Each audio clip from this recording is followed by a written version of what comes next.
Hello and welcome back to these casual conversations. This is episode 2 and this one is going to be about chasing the gram, how Instagram is ruining our lives, but mainly traveling. So let's get into it. I'd be the first to defend social media. I made a whole video defending, social media, how it does have benefits, how there hasn't been too much concrete research on if it's really causing as much anxiety and depression as we think it is. I've talked about the benefits of the communities that it creates. I've also talked about a lot of the pseudoscience that fuels this industry of why social media is bad for you and to get off social media. But I will say this, Instagram can die and burn in a fire. I hate Instagram. So in this video, I'm gonna sound like a boomer, but here I go. So in the old days, I'm talking about the 2010s, the early 2010s, when people were just starting to use Facebook, we would post hundreds of photos, blurry, unedited, of just a night with your friends for your close friends. There was no filters back then. We would take photos on the photo booth app on, our laptops and just joke around with it and post that, because why not? Fast forward to today, where it seems like everyone is chasing the next Instagram high. Everyone is trying to get that perfect photo to post on social media. Nothing's ever good enough. No one's ever satisfied. And it's just tiring. But honestly, I can't stand watching people spend their whole vacation just trying to get a great Instagram post, because it's just can you just relax and enjoy yourself? But people are really trying to get attention, which I get. It's the attention economy. Your phone is like a slot machine. It's addicting. You want that societal validation. You want that dopamine hit. And I've been doing a lot of traveling recently, locally, in the state where I live.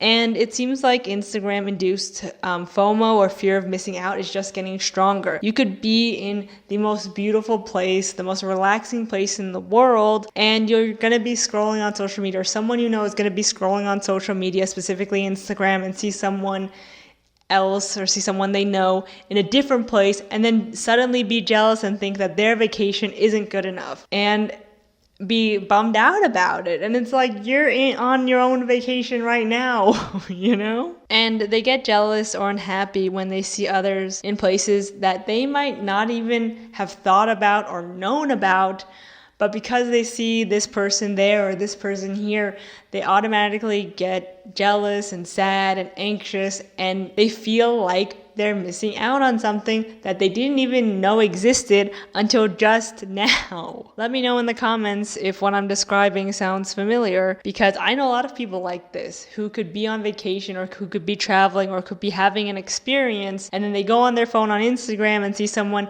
who's having a supposedly better experience, and then think that whatever they're doing is inferior, and then they get insecure, and then it's just this snowball. And it just makes me really hate Instagram. It's a constant game of just keeping up with the Joneses. And honestly, again, I'm going to sound really annoying here, but I don't participate in Instagram. I have an Instagram account to post my art for my friends, and that's basically it. I don't post stories or posts. I don't have my own personal Instagram, because I think it's just a waste of time. And when I go on Instagram, especially on Reels or my For You page, it feels like my brain is melting out of my ears. And same with TikTok, no offense. I know I sound like I'm ancient, but I can't even handle TikTok. It's just too overstimulating for me. I haven't ever downloaded it, though I'm a hypocrite because social media is kind of my job. I do use Twitter, so, roast me for that. I fully accept that. But going back to my rant,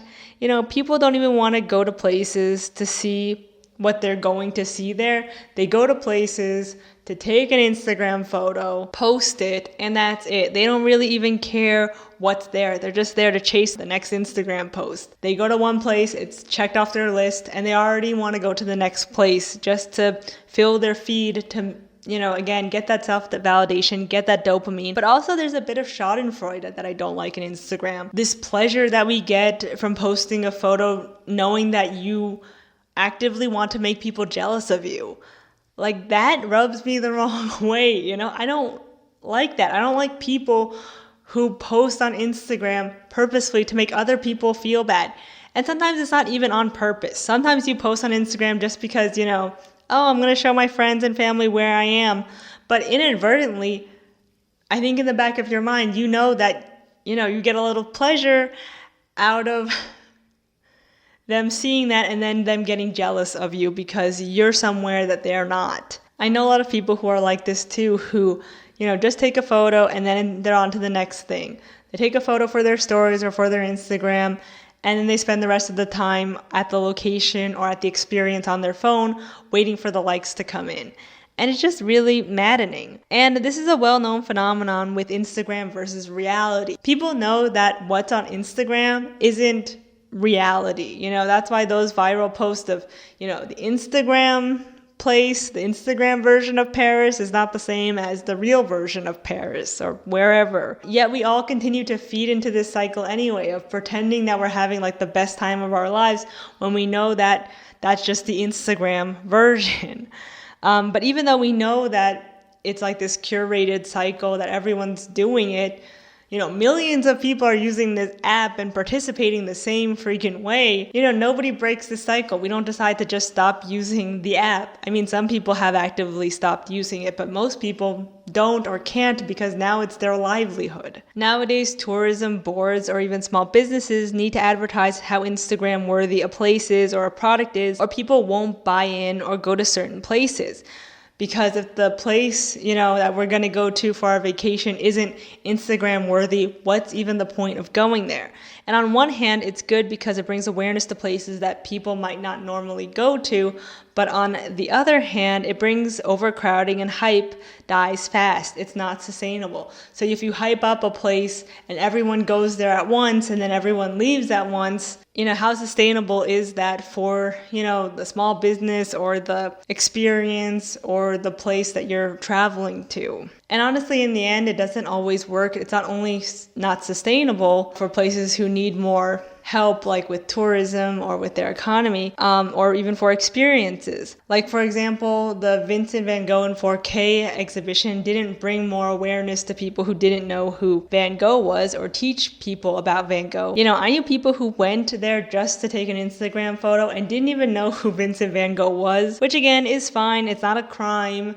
Let people have fun and take their photos. That's basically the whole point of the exhibit. But I do think it's kind of telling not only of the exhibit, but of the people going. Broe Deschanel did a whole video, Art in Crisis, if you want to go watch that as well. It's a really good video. Interactive art makes for perfect Instagrams. And that's why it's being exploited by large companies and exhibitions who know that they can profit off of millions of people who use Instagram and want that dopamine hit.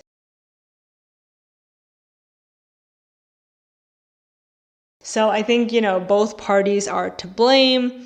Us, the public, for falling for like this Vincent van Gogh in 4K, which doesn't really have anything to do with him or his art. And of course, on the businesses who are exploiting the very realness of interactive art, which is a real form of art, but then they're just kind of perverting it into this exhibition to make a quick buck. And I know, again, I'm probably coming off as like an angry boomer, and I should be more angry at the creators of these addictive apps, but I also can't help but being mad at us, the users of these apps, for not being smarter, for being so insatiable and attention hungry that we can't even enjoy the outside world without posting it for validation online. To make other people feel bad the same way you feel bad when you see them posting. This bit of happiness that we get from posting a photo to make others feel jealous, I don't like that, and I try my hardest not to participate in that economy. And I don't like how Instagram draws people to art and like actually historically valuable places, but then doesn't incentivize people to learn more about them, but just reduce an entire experience, an entire country, an entire city into like a little square. And then going back to like the Vincent van Gogh 4K thing, you have like all these people who are like pseudo-intellectuals who think that Vincent van Gogh in 4K is deep, but they just want to take your money. And this is all tangential, but the Instagram worthiness of art or of experiences or of places or of even products has really warped what we do in the real world, because we want whatever we do in the real world to also live online and be an extension of ourselves online. I think this is why, the Barbie movie ended up doing so well, is because it was so Instagrammable. It was like an Instagram moment, so people had to do it, and therefore millions of people went out of their way to take a photo for Instagram and go see the movie. But a movie shouldn't have to be Instagram worthy to gain, such a big following. It should just be able to exist. Art and experiences and places should be able to quietly exist outside of the internet, outside of Instagram.